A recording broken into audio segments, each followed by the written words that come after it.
सिंदूर, मांग का सिंदूर उजाड़ा था, उसका जवाब दिया गया। पीएम आवास में 11 बजे कैबिनेट की बैठक को लेकर खबर आ रही है, यानी ऑपरेशन सिंदूर से जुड़ी हुई एक और बड़ी खबर। प्रधानमंत्री ने कैबिनेट की बैठक बुला ली है सुबह 11 बजे। सीसीएस की बैठक है, वो भी आपको बताया कि कैबिनेट कमेटी ऑन सिक्योरिटी की भी बैठक है। सुबह 10 बजे एक बहुत इंपॉर्टेंट प्रेस कॉन्फ्रेंस आने जा रही है, जिसमें आपको पता चलेगा कि ऑपरेशन सिंदूर में एग्जैक्टली भारत ने क्या क्या किया है। लेकिन जो तस्वीरें हैं, जो जानकारी है, वो आपको बता रही है कि पाकिस्तान के परखच्चे उड़ा दिए गए, वहां पर आतंकियों के परखच्चे उड़ा दिए गए हैं, और जो उनके टेरर कैंप्स थे उनको ध्वस्त कर दिया गया है। और जैसा मेजर गौरव आर्या कह रहे हैं कि ये अभी पिक्चर जो आप देख रहे हैं ना बॉस, ये अभी सिर्फ शुरुआत भर है, शुरुआत भर। और जब इसकी और डिटेल आएगी तब आपको पता चलेगा कि क्या क्या हुआ। आप ये तस्वीरें देखिए, जो लोग हमारे साथ जुड़ रहे हैं, पाकिस्तान खुद ये तस्वीरें खींच खींच कर अभी दिखा रहा है। और पाकिस्तान वो दो कौड़ी का देश है जो 2 दिखाता है तो 8 छुपाता है। 8 जो छुपाया है वो हम आपको 10 बजे दिखाएंगे। आपको पता चलेगा कि भारत ने क्या क्या किया है, और अभी ये बात आगे तक जाएगी, ये बात दूर तलक जाएगी। मेजर गौरव आर्या कह रहे हैं कि पाकिस्तान की गर्दन पर भारत ने पैर रखा हुआ है, उसको उठने नहीं देना है, उसको चाप के रखना है, जैसा हम कहते हैं बिहार में कि चाप के रखिए उसको। मेजर गौरव आर्या जी, क्या भारत अब सीधा सीधा इंतजार करेगा कि पाकिस्तान रिटेलिएट करे, और वहां से पूरी स्क्रिप्ट जो है वो फिर भारत के हिसाब से आगे बढ़ेगी?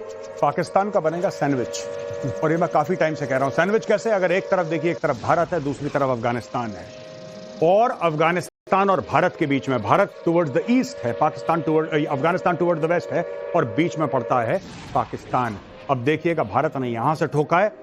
कुछ ही देर की बात है, 72 घंटे के अंदर, आज मैं एक भविष्यवाणी करना चाहता हूं आपके चैनल पे, 72 घंटे के अंदर आपको वहां से मूवमेंट, आप देखिएगा 72 आवर्स, यानी दिन का वक्त। बड़ी बड़ी बात आप कह रहे हैं, 72 घंटे के अंदर मूवमेंट पाकिस्तान से दिखेगी। एक और सबूत आ गया है। सिन्हा सर भी हमारे साथ जुड़ गए हैं, सर आपका बहुत स्वागत। लेकिन एक और तस्वीर, मुजफ्फराबाद में तबाही का नया सबूत, हम आपको तस्वीरें दिखाते जा रहे हैं। आप देखिए, मलबा ही मलबा नजर आ रहा है। जिधर पाकिस्तान में नजर घुमाइए, मुजफ्फराबाद का इलाका जहां पर पीओके में ये तबाही मची हुई दिख रही है।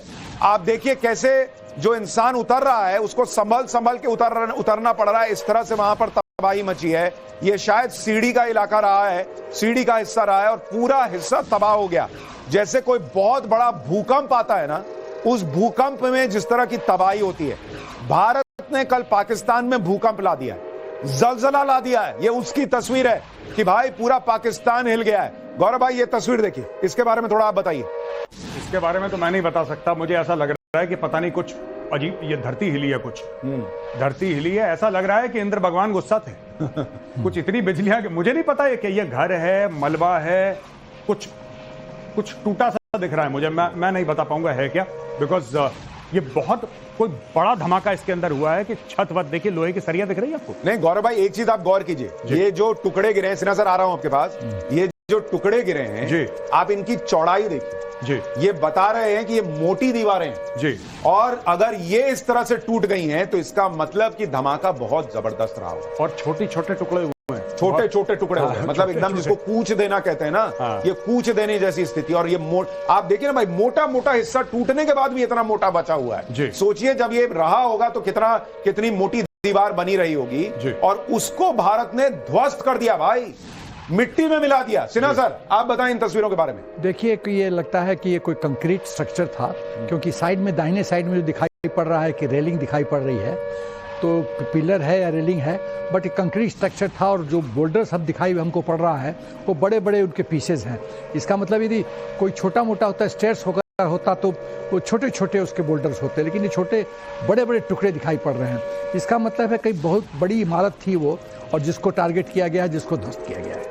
तो बहुत बड़ी इमारत रही होगी और मजबूत इमारत रही होगी, ऐसा दिख रहा है। और इसलिए हम कह रहे हैं कि ये जो हमला भारत ने किया है, ये जो जवाब भारत ने दिया है, ये कोई छोटा मोटा हल्का जवाब नहीं है भाई। इस जवाब की गूंज पाकिस्तान के अंदर तक सुनाई दी है।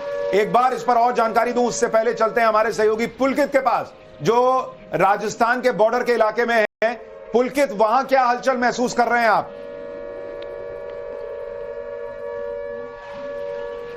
पाकिस्तान बहुत ज्यादा डरा हुआ है। पाकिस्तान रेंजर्स जो बॉर्डर के पास रहती थी, सूचना मिल रही है कि वो बंकर में छुपी हुई है या उन्होंने जो पोस्ट बना रखी है उसमें छुपी हुई है। बाहर खुले में कहीं पाकिस्तान रेंजर्स के सिपाही ना तो घूम रहे हैं ना गश्त कर रहे हैं, पीछे की तरफ चले गए हैं, बंकर्स में छुप गए हैं और कोई गश्त पाकिस्तान रेंजर की तरफ से भारत पाकिस्तान बॉर्डर पर नहीं की जा रही है। ये हालात है। जो बीएसएफ के सूत्र बता रहे हैं वो ये कि डर उनके चेहरे पर, उनके माहौल में, उनकी पिक्चर में दिखाई देने लगा है। कल तक ये होता था कि पाकिस्तान रेंजर्स वहां घूमते हुए नजर आते थे या फिर बंकर के आसपास एक्टिविटी होती थी, लेकिन आज वहां से सूचना ये आ रही है कि दोनों पूरी तरीके से छुपे हुए हैं, कोई एक्टिविटी नहीं हो रही है, बिल्कुल शांत एकदम बैठे हुए हैं वहां पर। जी, तो लगातार हम आपको एक एक जानकारी, एक एक अपडेट दे रहे हैं कि इस पूरे ऑपरेशन के बाद क्या हुआ है, क्या चल रहा है मुरीदके में।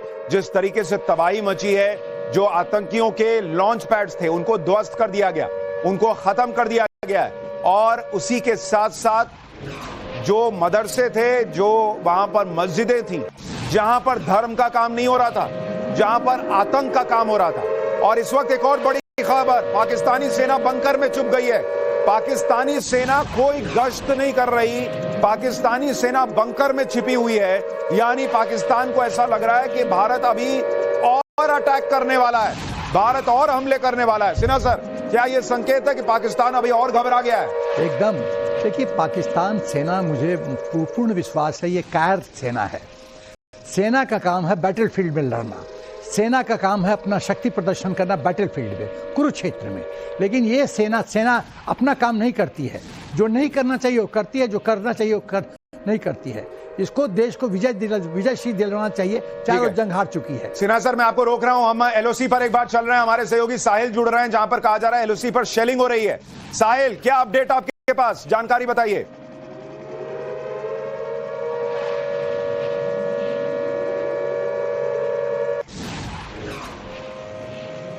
अच्छा, एक बार साहिल के पास चलेंगे, लेकिन ऐसी भी कुछ खबरें आ रही हैं कि श्रीनगर के पास, कश्मीर के इलाके में जो है वो बॉर्डर पर, वहां पर शेलिंग होने की खबरें आ रही हैं। जी सिन्हा सर। कह रहा हूं कि ये कायर सेना है, और जैसा जियाउल हक ने, मुशर्रफ ने कहा था कि हम भारतीय सेना से जीत नहीं सकते, तो इनका स्टेट पॉलिसी है, टेररिज्म, आतंकवाद इनका स्टेट पॉलिसी है और ये पीछे से वॉर करते हैं। लेकिन इस बार इनको एक बहुत हाई कॉस्ट देना पड़ेगा। सर्जिकल स्ट्राइक और बालाकोट के बाद तो हमने इनको रिट्रीव दे दिया था, सांस लेने का मौका दिया था। लेकिन जो अभी गौरव आर्या थोड़ी देर पहले कह रहा था कि हमने पांव रख रखा उसकी गर्दन पे, हमको ये प्रेशर हटाना नहीं है। इस बार जैसा एक और बड़ी खबर आ रही है, वो आपको बता दें, प्रधानमंत्री नरेंद्र मोदी की लगातार नजर बनी हुई है ऑपरेशन सिंदूर पर, और एनएसए अजीत डोभाल ने प्रधानमंत्री नरेंद्र मोदी को एक एक जानकारी दी है कि क्या हुआ है, कहां हुआ है, कैसे हुआ है। तो प्रधानमंत्री नरेंद्र मोदी रात भर आप कह सकते हैं कि सोए नहीं है। उन्होंने पूरे ऑपरेशन पर नजर रखी है खुद, और पूरे ऑपरेशन को देखते रहे हैं। ऑपरेशन सिंदूर, ये नाम भी बताया जा रहा है कि प्रधानमंत्री नरेंद्र मोदी ने दिया। शायद क्लियर मैसेज था कि धर्म पूछ के मारा है, जवाब देते वक्त उनको पता रहना